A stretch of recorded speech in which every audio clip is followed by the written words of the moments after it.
Welcome back, everyone. Let us dive back into the conversation. It's literally like a mayor of a small town trying to write a parking ticket for someone 3 states over. That is a perfect analogy. If we connect this to the bigger picture, the archbishop essentially attempted to exert power he simply does not legally possess.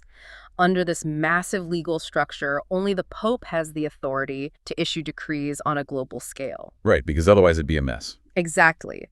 A local bishop cannot unilaterally make a ruling that applies universally, because if they could, the entire system would fracture into thousands of conflicting global laws. It really is a brilliant mechanism for keeping a sprawling organization in check. And honestly, why does this matter to you, the listener? Yeah, why should they care? Well, even if you aren't a canon lawyer or you have absolutely no interest in religious structures, this source gives us a perfect bite-sized masterclass in how any massive multinational organization functions.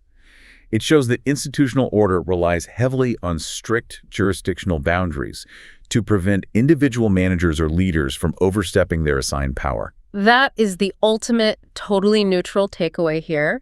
When you look at legal frameworks, the validity of a ruling often hinges entirely on who is issuing it and where their jurisdiction ends. Not the content itself. Right. It is completely separate from the actual content of the decree. You might feel very strongly about an issue, like the Archbishop clearly did about this shrine, but if you lack the geographical jurisdiction, your ruling has absolutely no legal weight. The law is the law, no matter how strongly you feel about the issue itself.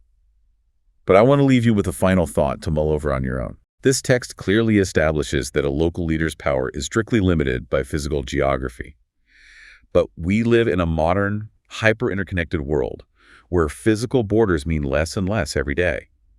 So how can any traditional geographically based institution effectively manage its rules when a localized dispute can instantly be accessed, debated, and engaged with on a global scale by millions of people online? It's a huge challenge for any legacy organization right now. Definitely something to think about next time you see a local issue go globally viral. Thank you so much for joining us for this deep dive, and we'll see you next time.